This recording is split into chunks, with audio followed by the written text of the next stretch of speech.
Halo, waan idin salaamay. Magacaygu waa Anna. Weligay waxaan u malayn jiray filmaanta horarka inay yihiin wax khiyaaliya, laakiin waan ku qaldanaa taasi. Noloshaydu waxay ahayd mid iska caadi ah. Waalidiinteeda nasiib uma yeelan inaan barto. Waxaan ku noolaa xeraha agoomaha. Kadib waxaa ii imaaday labadan qof oo ii sheegay inay kaxaysan doonaan. Wayna i soo wateen. Sidaan ayayna ku bilaabantay qisadayda. Haddii aad weli cabsi qabin, kadib waxay i geeyeen gurigooda oo aad u weynaa. Waxayna ii sheegeen inaan magacaantooda ugu yeeri karo Cleves iyo Carl, iyo inay wiil haystaan. Wiilkaasoo xanuunsan, saas darteed aan hadhow arki doono. Maalimo ayaa sidaa ku tegay.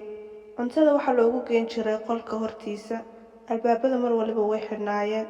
Maalin anigoo bannaanka iska fadhiya ayaa waxaan dareemay inaad dirashada la iga soo fiirinayo.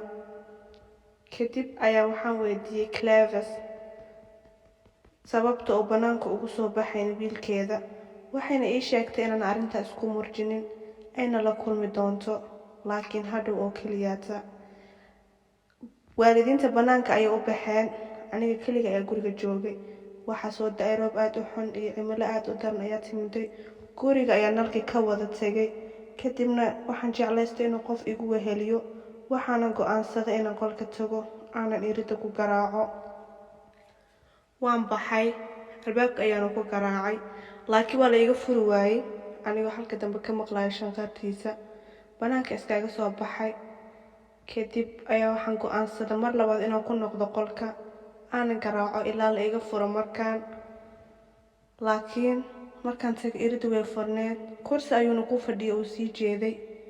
Kadib ayuu waxa uu igu soo jeedsaday, dhinacayga ayuuna u soo dhaqaaqay. Waxaa wejigiisa qabtay hilaac. Runtii wejigiis aad ayuu ii cabsi geliyey.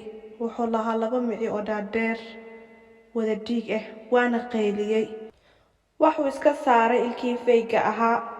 Keliyana wuxuu rabay inuu aniga iga cabsiiyo.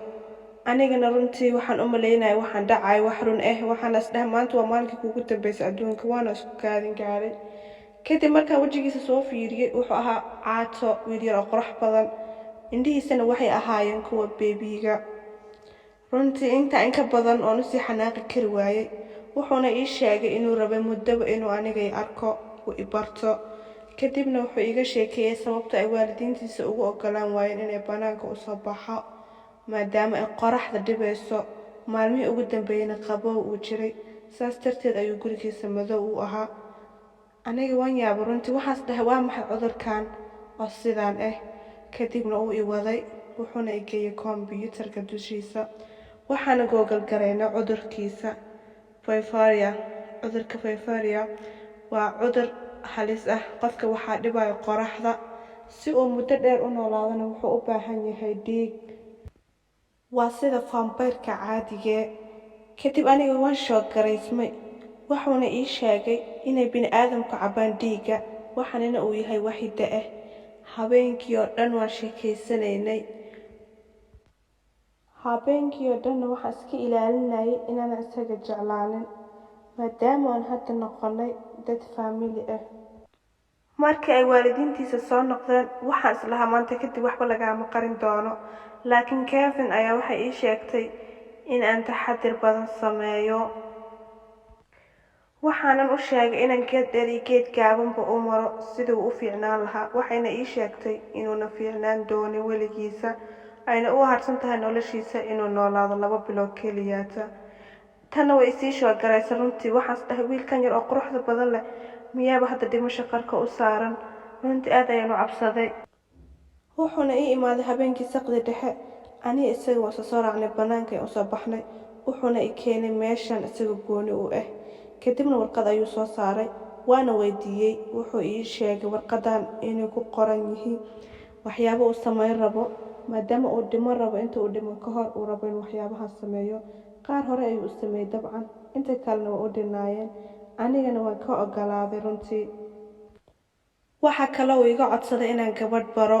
Hooyadiisa ayaan weydiiyey inay bannaanka noo wadi karto. Waxayna ii sheegtay tan inay halis gelin karto nafsadiisa. Habeenkii dadka marka ay seexdeen ayaa waxaan soo qaatay furaha gaariga iyo kredhitka. Aniga isaga ayaa soo baxnay. waxaanan u sheegay inay imaado maalintii uu sameyn lahaa dhammaan waxyaabihii uu rabay. waxaana aadnay meel baar ah. waxaanan u raadiyay gabadh isaga ku habboon. tan waxay ahayd runtii mid yar adag, laakiin waxaan arkay gabadh timahaygu blonde yihiin oo muujinaysa interest. anigoo raba inaan miiskeena ku casuumo ayaa wuxuu sameeyay gacantayda ayuu qabtay. wuxuuna ii sheegay haddaan aniga la joogo inay ku filan tahay, aysan u baahnayn qof kaleeto inuu soo saddexeeyo. halkaas ayuu balaankii gabadha ku gubtay. ani isaga waa soo baxnay, banaanka ayaan imaanay. waanan ka raali geliyay maadaama uu shaqayn waayay balaankii gabadha. wuu iga aamusay cabaar, kadib waan dhunkaday. kadib markii aan guriga kusoo laabanay, waalidiintiis ayaana sugayay. aad ayaanan u cabsanay. waxayna noo sheegeen inaynan mar dambe u laaban doonin falkan. bil kadib waxaa la geeyay isbitaalka, kadibna uuba dhintaybo.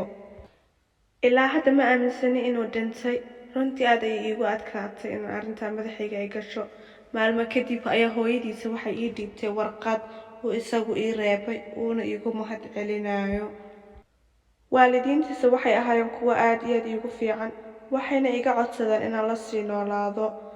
waxayna ii sheegeen inuu asiga codsigiisu ahaa inta guriga agoomaha tagaan inay ilmo yar ka soo wadaan, si uu u helo walaal iyo wehel. ma rabin inaan qalbiga ka jabiyo, laakiin halkan waxay soo xasuusinaysaa wax waliba oo ku saabsan Alice. adiga maxaad samayn lahayd haddii ay xaaladdan kugu dhici lahayd? waad ku mahadsantihiin intaad qisadayda dhagaysateen. waxaan rajaynayaa qisadan aad ka hesheen. waxaan oo balanay qisadan qisada xigto insha Allah.